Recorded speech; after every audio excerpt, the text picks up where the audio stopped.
Good morning. Good to see everybody, and thanks for joining us on this great Saturday. I'll give you a quick operational update, and as well as answer your questions. And obviously, Mr. Kirby's here also, so we look forward to that. Before I describe the situation in Kabul for the past 24 hours, I want to do a little bit, take the ability to recap the past week and kind of present a holistic view of what's been accomplished. As you know, August 14th, we began this evacuation operation, which really is exactly 1 week ago today. Since then, we have rapidly deployed thousands of troops into Afghanistan.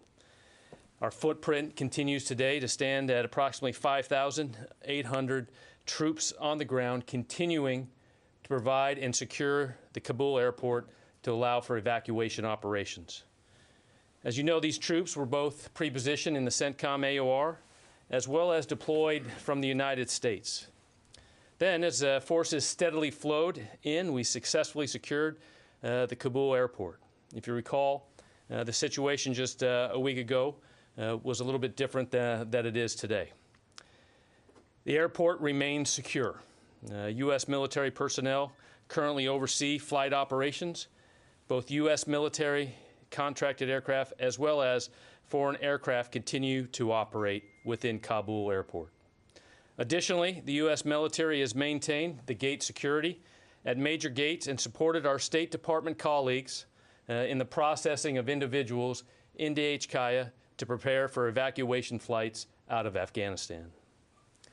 Critical to getting Americans, SIV applicants, and Afghans at risk out of the dire situation in Afghanistan requires additional space at intermediate staging bases and safe havens and other locations. This impacts our throughput, as I discussed yesterday. For example, 2 days ago, if you recall, the U.S. military airlifted nearly 6,000 evacuees in a single day. In the last 24 hours, 6 U.S. military C-17s and 32 charters departed Kabul. Through this combined effort, the total passenger count for those flights was approximately 3,800. Also, in the past 24 hours, a number of C-17s are moving between Qatar and Germany, providing critical relief that will increase our input to those intermediate staging bases. And finally, in the past 24 hours, 3 flights landed at Dulles International Airport. There are now Afghans in just 1 week since beginning this operation have left Afghanistan and will be transitioned to Fort Bliss today for further processing in this process. As you can see, this is a very complex and multi-step operation. We are committed to this highly important mission to bring American citizens, SIV applicants, and at-risk Afghans who have worked alongside of us throughout our time in Afghanistan, and vulnerable Afghans, including women and children, safely out of Afghanistan. Since the end of July, we have relocated approximately 22,000 people. Since the beginning of this evacuation operation on August 14th, we've evacuated approximately 17,000. I would add that intelligence, law enforcement, and counterterrorism professionals are conducting screening and security vetting for all SIV and others vulnerable Afghans before they are allowed to enter into the United States. These agencies are surging resources to evaluate all of these evacuees to ensure protection of the homeland. This massive effort is the result of teamwork across the interagency and the cooperation of our partners around the world who share in this incredible effort. Thank you. Okay. Looks like, Lita, you're on the phone. Yes, thanks, John. For either you or the general, obviously there's fewer people getting out of Afghanistan over the last 24 hours, and the embassy has issued a warning telling people not to go to the airport. Can you talk about the security outside the perimeter? Is it getting worse? And what are the key threats there? Is it Afghans trying to get in? Is it ISIS? Is it the Taliban? can you just give us a clearer picture of the violence going on outside the airport? Yeah, the first part of the question is, I think you talked about guidance going out to not come to HKIA. I'm not familiar with that directly. We are continuing to process people throughout the last 24 hours. The commanders are metering how many people come in and out of the gate to ensure the safe and ability to screen applicants as they come onto HKIA. There has been no reported change to the current enemy situation in and around the airport at this time. Yeah, Court. Can I follow on that?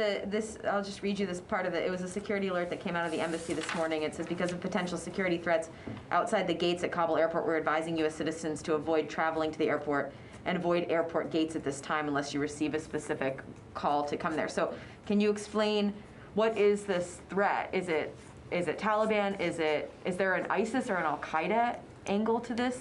Yeah, look, I think you can understand, Courtney, why we're not going to get into specific details about the threat environment or what our intelligence is giving us.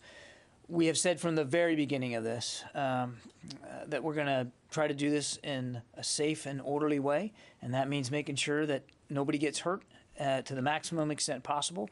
So what you're seeing out of our State Department colleagues, I think, is a prudent notification to make sure that that whatever movement there is to the gates from outside the airport is done as safely as possible, and that people have the information they need to make the best decisions for themselves going forward. So I do understand the question and the interest, but I hope you understand that we're going to be very careful about what kind of extra context we're going to put out there in the information environment. There was a crowd threat that led to the evacuation via helicopter on Thursday of some Americans from right near the airport. So I guess what we're trying to figure out is this just there's large crowds and it's difficult for Americans to get there, or is there actually a threat against the airport?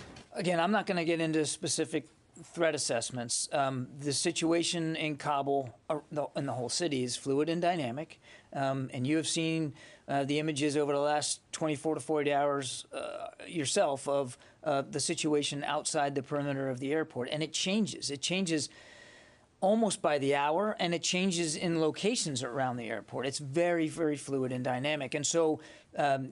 And I don't want to speak for the State Department, obviously, but like our military commanders, they are going to make decisions in real time about what's in the best interest of innocent civilians that have need to get to the airport, and we want to get inside the security gates. We're just going to this will change, every day. There'll be modifications to our assessments of the security environment and what we think is in the best interest of people. Can I ask you one other that's not related to this? Is there's some reports that of Afghan military and maybe some others who are rising up against the Taliban, particularly some in the north. And I'm wondering if there's been any request for U.S. military airstrikes to support them, and if so, is that the kind of thing that the U.S. military would engage in? I don't want to anticipate or talk about the future. As you know, no current requests for that have come in. But we continue to maintain the current capability that we've had on the ground and in the air since we began operations. And the only thing I'd add, Court, is the mission hasn't changed. The mission of the United States military in Kabul is to secure that airport, keep it secure, conduct, manage, and lead air operations so that we can continue to move people out. That's the focus of the military mission. But a week ago, there was a mission to support the support the Afghan military with airstrikes. So, I mean, and that was supposed to continue until August 31st. So it stands to reason, I know that the situation has changed a lot in the last week, but it stands to reason that the U.S. military would still have the authority, if not to carry out strikes if requested by the Afghan military. But I guess at this point they have not been requested, is what we're told, right? Well, the general said there's been no request. I just want to stress that the military mission that we are executing now is a non-combatant evacuation operation. That is what we're focused on. Thanks. Tara. In the last 24 hours, Taliban leadership have named the Haqqanis in charge of securing the streets of Kabul and the city of Kabul. Has that been part of the changing situation on the ground and making it less safe for Americans to try and travel to the airport? Again, I'm not going to detail the threat assessments and what the intelligence is saying in there. It is very fluid and very dynamic. What I would tell you is that we continue to have regular communication with Taliban leaders there in Kabul, particularly those that are manning or in charge of the checkpoints around the airport. That communication and deconfliction occurs. That has not changed. Is the concern that while there's ongoing communication with Taliban near the airport, that there's a lot less visibility the farther you go out into the city, and that's possibly where there might be threats of kidnapping, or is that what really we're trying to avoid here? There's a whole panoply of security concerns that we have. And again, to my answer to Courtney, this is a non-combatant evacuation. That's what we're focused on. And so the idea, as the general very clearly indicated in his opening statement, is to get as many people out as we can, as fast as we can. And so that's what the focus is. And clearly, in being able, in trying to accomplish that mission, we're taking in a whole wealth of information about what the security environment looks like. But our presence is there at the airport. The mission is there at the airport, and that's the key focus. Is there a sense, though, that the window of opportunity here is closing, and closing maybe possibly quickly as the security situation on the ground? I think we've been very honest about the fact that that we know that we're fighting against both time and space. That's really that's the race that we're in right now, and we're trying to do this as quickly and as safely as possible. I'm not going to speculate about whether windows are closing or opening. We're focused on accomplishing this mission as fast as we can. Yeah, Lucas. John, 2 days before Kabul fell, you said from that podium, quote, "The city is not right now in any imminent threat environment." How could you get that so wrong? In the moment that I said it, Lucas, it was true. And I understand. I've seen the reactions out there on social media to what I said. Surrounded with Taliban. In the moment that I said it, based on what we knew at the time, it was a true statement. And yes, 2 days later, things dramatically changed. I readily admit that. Things moved very, very quickly, Lucas. And as you heard the chairman up here just a few days ago say that that there wasn't any indication that that they had received that things could evolve as quickly as they did. But no indication. Cities have been falling Lucas, all week, every day. Yes, I understand, Lucas. I understand. All I can tell you is, in the moment that I made those remarks, they were accurate. I'm committed 100% to being as truthful and as honest up here and as transparent as I can be. And I'm comfortable that while others may ridicule what I say and take issue with it, I'm comfortable that what I'm giving you is the best information I have the moment that I have it. And I would hope and understand that people would see that events did and have continued to evolve very, very quickly there. To Courtney's excellent line of questioning, the assessment, the threat is going to change, and it could change literally by the hour. So we're trying to give you the best we can and lean as far forward as we can in the moment, but that moment's going to change. Friday about it could be changing by the hour. You said there was no imminent threat of Kabul falling. Again, I think I've answered the question. So 10 years ago, then General Lloyd Austin, as head of U.S. forces in Iraq, recommended to the president not to pull troops out of Iraq. Months ago, now Defense Secretary Austin recommended the same thing in Afghanistan. Is he frustrated that presidents are ignoring him? The Secretary is 100% focused on the mission at hand right now, which is a non-combatant evacuation operation. And he's comfortable that throughout this deliberation, his voice was heard, that he had an opportunity to provide his best advice and counsel to the Commander-in-Chief and to the National Security Team, as did other leaders here at the Pentagon. It was a very inclusive, very deliberate process. And the Secretary believes that the President was given the benefit of a lot of different views, not just his, but a lot of different views. And then the Commander-in-Chief made a decision. That's how it works. that's exactly how the process should work. A very calm and deliberate decision-making process. And once that decision is made, you execute. That's the way this building operates. You execute, and that's what we're doing. Is the Secretary frustrated that now, not once, but twice, his advice has been ignored by the President? Secretary is focused on the mission at hand and not revisiting past decisions one way or another. You give your advice, and a decision is made, and you follow that decision. An order is given, you follow that order, and that's what we're doing. And as you heard the Secretary say, just after the President announced his decision in mid-April, that he fully supports that decision. He's been very clear about that. Has the Secretary thought about resigning? No. One factual question, how many of those 17,000 are American citizens? And have there been any further outside the wire operations by U.S. military? I do not have a breakdown of how many of the 17,000 are Americans. And there, to my knowledge, since you and I last talked yesterday, there have been no additional operations, as you put it, outside the wire, outside the security perimeter of the airport. But look, without getting predictive here, we have troops in a very, as I said, dynamic environment, very perilous mission, and they understand that. And they also understand why they're there, which is to help people. And if I'm not going to rule out the possibility that if they see a moment, if they see an opportunity to do it, that they won't do it.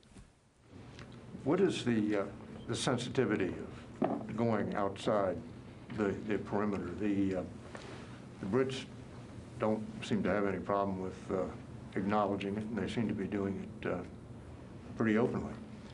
I saw a British soldier quoted as saying they were conducting joint patrols with the Taliban.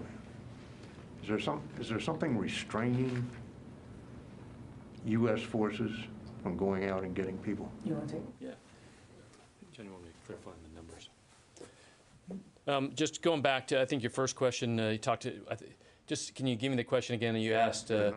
Question Yeah, the 17, numbers how question. many of the 17,000 Okay. are American citizens? I think I can help with that, John, on the numbers of the American citizens. Is that what you were asking? Yeah. Okay. Total number of American citizens? Yeah, that's approximately 2,500 is 2,500. what's Okay. reported, yes.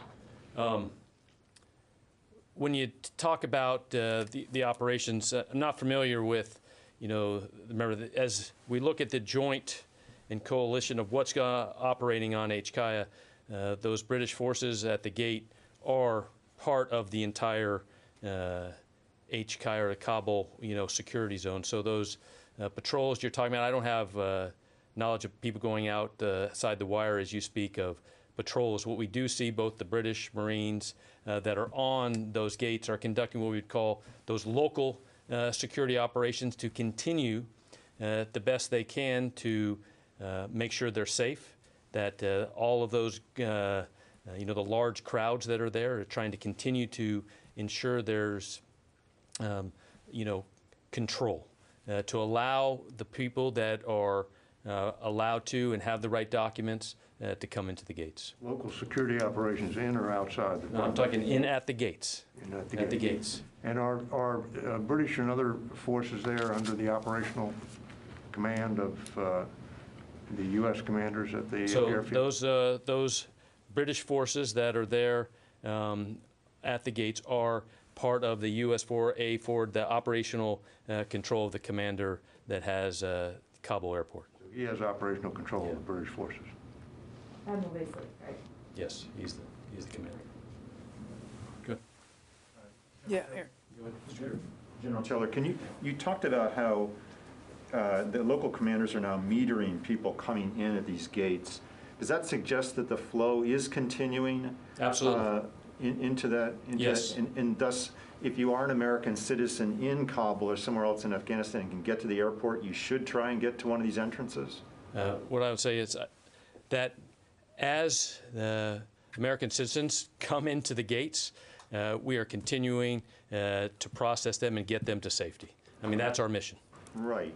And have any of these gates been actually completely closed in the last 24 hours? Yeah. 12? Let's make sure, when you look at the gates and those, we're ensuring the gates are always have the ability to be open and process the right people that come to the gates.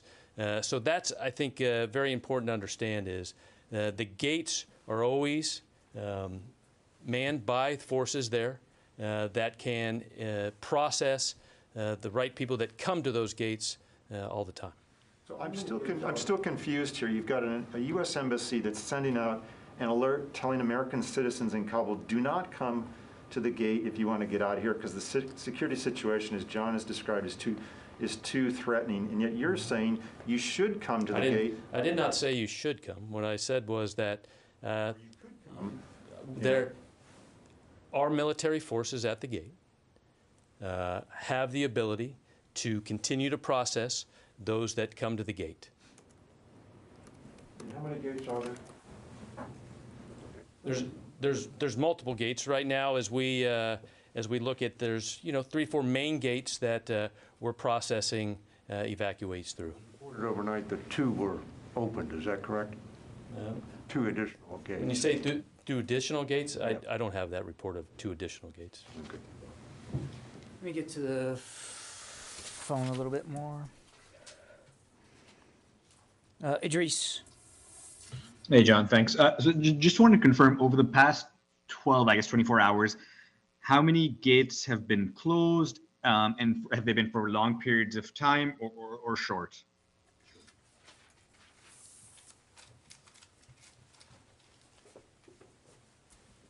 Just go back.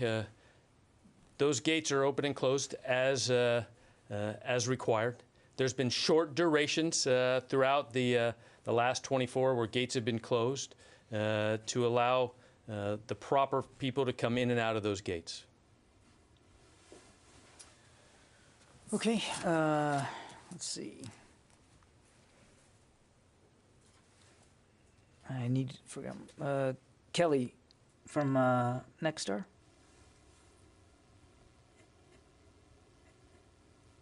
Okay. Any more in the room? Louis? Can I go back to the 2,500 Americans estimate? That's a very small portion of the 15,000 that the president has said may be the top number of Americans inside.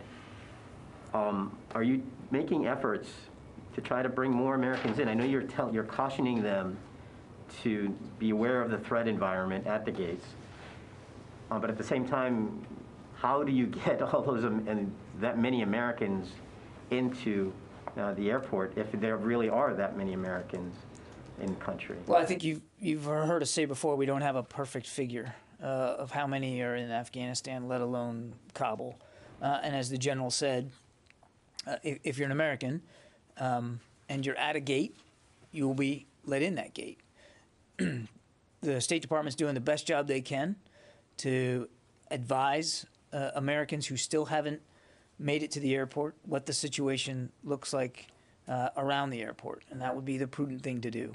And as you also heard the president make clear yesterday, that we're going to continue to explore options to assist Americans as needed, and we will do that. We will do that here at the Pentagon if there's a need to do something different than what we are already doing to facilitate them getting into the airport, then we'll certainly consider those options. Is there a separate advisory that goes out to Afghan nationals who have the visas in hand? I mean, are they too being told, the threat dynamic is dynamic. I mean, the threat situation is dynamic right now. Yeah. Be aware. I mean, are they getting similar messages? I would have to refer you to the State Department. My understanding is that there is that there's ways to communicate to that population, but how that's done, that's not a DoD equity. I wouldn't be able to speak to that with any great clarity. Tara? Since the mission with the 3 Chinooks that rescued the 169 Americans, have there been any other airlift rescue operations? And is that maybe a way that other Americans who are still stranded might be able to get to the airport? No, and I won't speculate about potential future operations going forward. Taylor question for you. You talked about the throughput and increasing the throughput Yes. of Afghans. Can you talk about the different bases that are opening up, and how is that sorting done? How did 3 aircraft go straight to Dulles and then go straight to Bliss, and then some go to Germany? How are those decisions being made? So as flights are manifested, meaning the roster that's put together at HCI of who's on those aircraft, then a decision's made of where that could go to. Let's say some flights were going into Qatar to take so that Afghans could then be held there, temporarily, and then waiting for other flights to go. So what we're trying to do is keep the airflow that's in the theater, right, from having to go far, that continue to drop people off to allow other flights to take from Qatar forward to, for instance, into Dulles. So, depends on how many folks we have. Is it a full flight of SIV? Is it other Afghans? Is it, Americans? So that is just extremely dynamic. With Transcom and the commanders, as those manifests are done, they make those decisions, on the spot. So is the idea that only SIVs have been fully processed are going to be coming into the U.S. for now, or will there be a situation where any of the Afghans that are evacuated will be brought onto bases and then work through the system once they're here? So what's very important that we will continue to do is the full screening and vetting process that takes place from the beginning all the way to making a final decision of where somebody goes. I know we will continue that. And then going back to right now, the guidance is, and will continue, is to continue to increase our outflows to make that happen.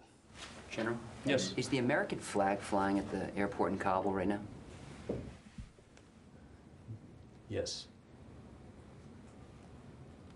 There's some talk from veterans, people who have served in Afghanistan, that the U.S. Embassy, which cost over nearly $800 million to build, why was that closed and the flag taken to the airport? Shouldn't the flag come down last from an embassy when conducting an evacuation?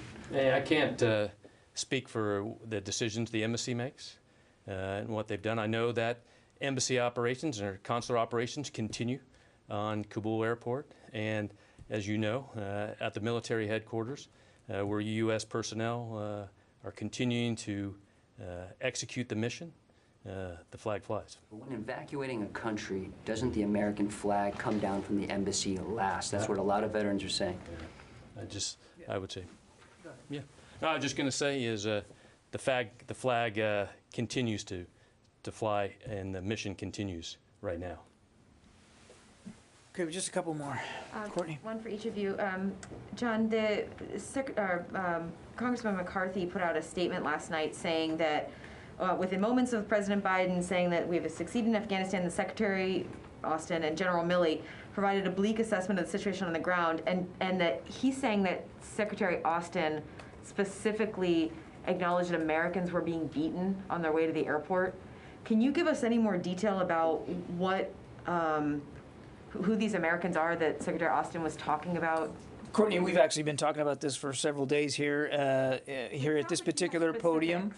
We know of cases, a small number that we know of. And we don't have perfect visibility, but we know of a small number of cases where some Americans, and certainly as the Secretary also said in that statement, Afghans that we want to evacuate. It wasn't just Americans that he talked about, have been harassed and in some cases beaten. We don't believe it is a very large number. And in a matter of fact, the numbers would indicate, and I've said this before, that most, by and large, most Americans who have their credentials with them are being allowed through the Taliban checkpoints and onto the gate and into the gate and onto the airfield. So by and large, most Americans are having no problems that we're aware of. Now, I have to caveat it, and I'll do it again, and I've done it every day. We are aware of sporadic cases where they aren't being allowed, where there is some harassment going on, and yes, some physical violence has occurred. And as the Secretary has made clear, And he made clear in that phone call that's unacceptable. And Admiral Vasey has made that clear to the Taliban commanders that he's talking to, that it's unacceptable. But what I'm wondering is the cases that the secretary was talking to the members about, were those occurring yesterday? I mean, are these recent, or are we talking about cases that were over the course of the last week? We have been made aware of this. I mean, more cases since the U.S. started talking to the Taliban and telling them not to do it? I don't have an exact breakdown day by day, Courtney. I mean, we've been in touch with the Taliban for quite some time. I think over the course of the last week, and we've certainly made our concerns known. And I think equally frustrating is the fact that what appears to be happening is that not every Taliban fighter either got the word or decided to obey the word. And I can't speak to Taliban command and control, but by and large, and for the most part, Americans with their credentials are being given the passage they need through the checkpoints and are getting onto the field. Again, security conditions permitting. And then just one more for you, General Taylor. There were some reports overnight on social media, including some pictures showing empty C-17s flying out, some passengers saying that they were virtually empty when they were leaving. Is that the case? I mean, do you have any sense of, are some aircraft leaving Kabul airport relatively empty without evacuees, and if so, why? Yeah. First, that flight cycle continues, and what the commanders on the ground know is to continue to evacuate and ensure everybody gets out as fast as possible. What we don't know is maybe on that situation, what I'm not aware of, that exact flight might have had a different mission to do something else. So I can't answer that. But what I do know, as you've seen in our throughput, is we are getting those that are ready to fly, that have been fully screened, ready to fly on aircraft and moving to onward destinations. But the 3,800 that you mentioned in your opening statement, those are including the 32 charters that went out and other. That's correct. Do we know how many of the 6 U.S. military C-17s, do we know how many people were on those by any chance? Approximately 1,600. Thank you. Okay, last one, Eric. No, Lucas. Let Eric have a follow-up. Of course, Eric. General, the 17,000 have been evacuated. Do you know roughly how many have gone to that initial way stop, whether it's Qatar or now, as we learned yesterday, the UAE and Bahrain also took some of those initial flights? And is the Qatar facility essentially full up at this point? You're going to have to permanently transition to some of these other intermediate way stations? No. So, as you remember, as we talked about the number that continue to move, I just want to talk about Qatar, specifically. There was time period yesterday where we delayed flights going in there to allow other flights to leave to ensure that the current capacity that Qatar, which was really well done there to continue to build that capacity so fast, to allow those flights to depart before we bring flights in. And now that we have Ramstein open also, like I mentioned earlier, that will allow us today in the next 24 is the plan to assess to get back into numbers that we saw the day before and moving them out. Okay, thanks everybody. Quick one. We have to get going, Has the terrorist Lucas. threat against the United States increased since the Taliban took over the country? Are you bringing them on?